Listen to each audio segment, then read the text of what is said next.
last thing I want to talk about in terms of foreign policy before we turn back to domestic policy is to talk about China. Okay.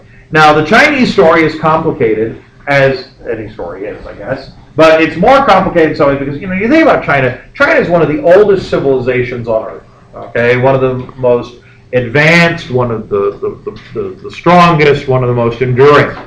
And it had its own internal squabbles and it had problems. But ever since it had been united under the Qin province, and where you get China from, okay, it had been going strong for years and years and years.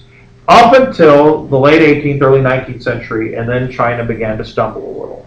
Some weaker dynasties that had ruled China began to have problems. There was certainly some internal strife, but it's the external strife of the imperial powers that causes most of the difficulties.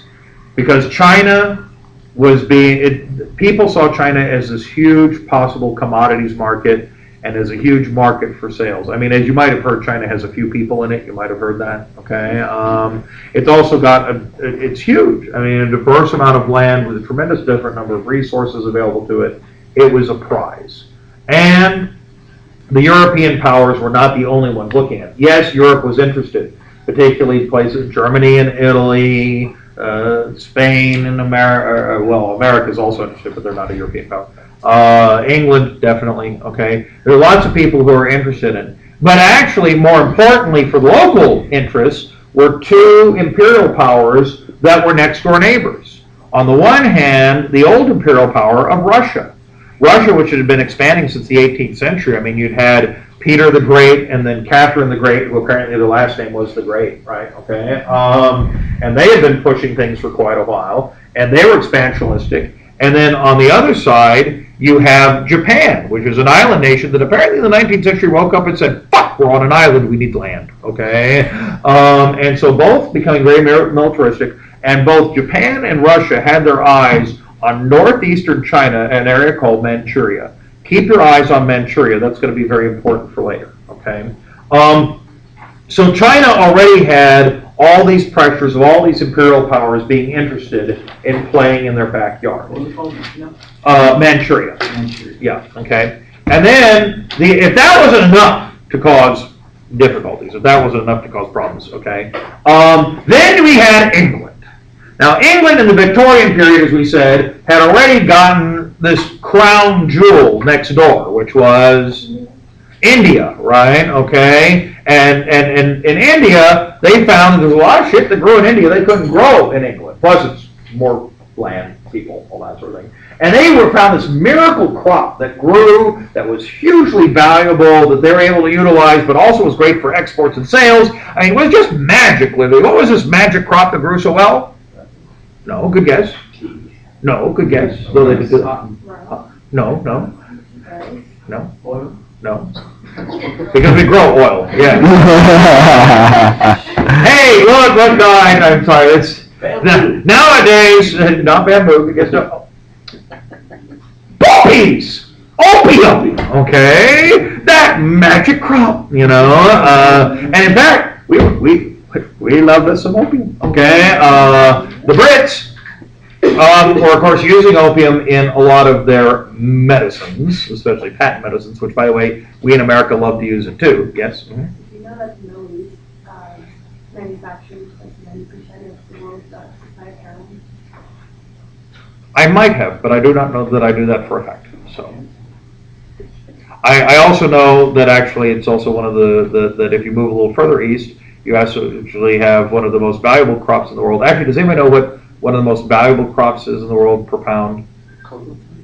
No, by comparison. Coffee? Marijuana. Okay, outside of illegal drugs. Let's just say legal. Illegal? Yeah. Saffron.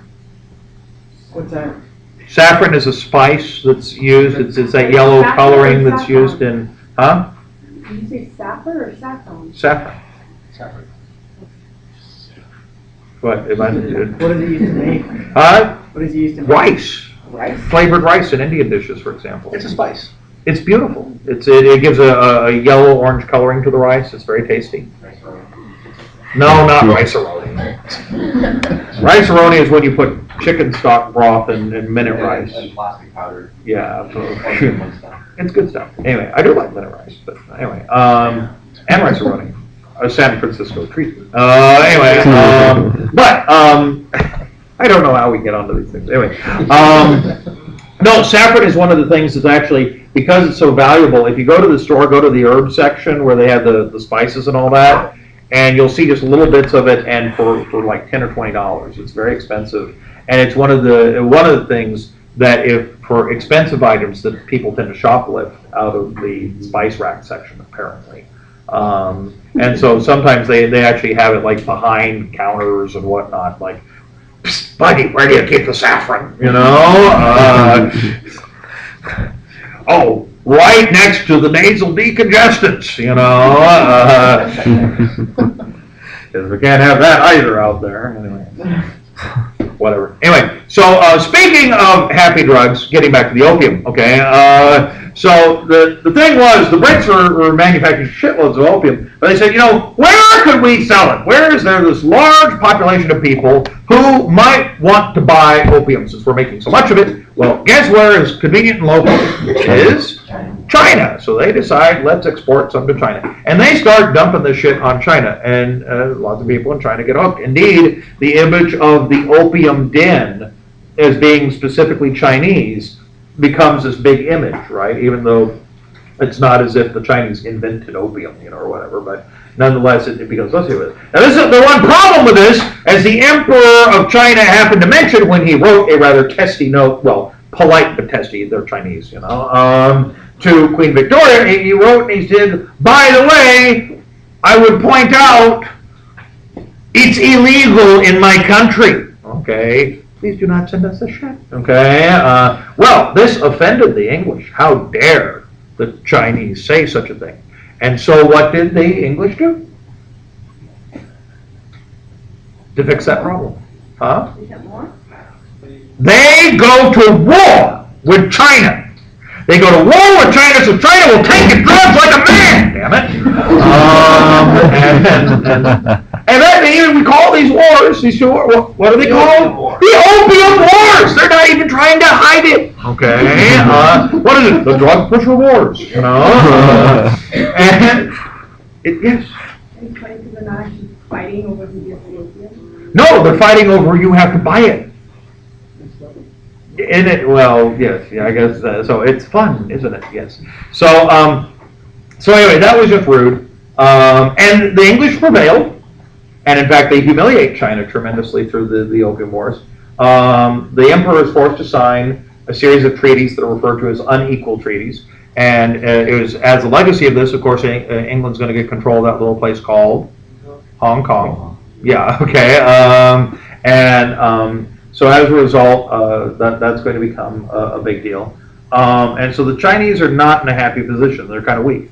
Now, just on the dawn of 1900, remember, this is McKinley's first term, his Secretary of State was a guy by the name of John Hay. And Hay recognized the value of China. We had to raise some pretty good deals with it. But we become afraid that China's going to become destabilized with all these foreign powers trying to exert themselves in China and capture parts of the Chinese market. So we suggest what becomes known as the open door notes. And the open door notes are these series of suggestions that we send to, well, it's the open door policy, but we send these letters called the open door notes to the imperial powers. And so we send these notes to them, and that includes Russia and Japan, but also the European powers that are involved. And we say, hey, let's make a deal. Why don't we act like gentlemen? So they had three kind of points about what we proposed as the open door policy should happen in China. We said, one, let's nobody take a piece of China. Let's let it remain whole and let China govern China. Because, I mean, after all, isn't it terrible? You're setting the table, somebody's taking a place setting. It's rude, okay? See, that was one of the jokes that still doesn't work, but I keep on trying. I like it, okay? I like the idea of stealing a setting of China, but nobody finds it funny, so whatever. Or maybe you just don't get it. I don't know, whatever. Anyway, right. I don't care. Screw you guys. Number two, they said, so there's one. Number two, they said, let's keep all the ports open. Let's let all the imperial powers be able to trade openly in all the ports. And let's not shut any of them down or try and make them exclusive agreements. And number three, he said, let's all agree to gentlemen's agreements of spheres of influence. I mean, if If the Dutch want to do it, but not that the Dutch were involved, looking at a bad example, okay. If the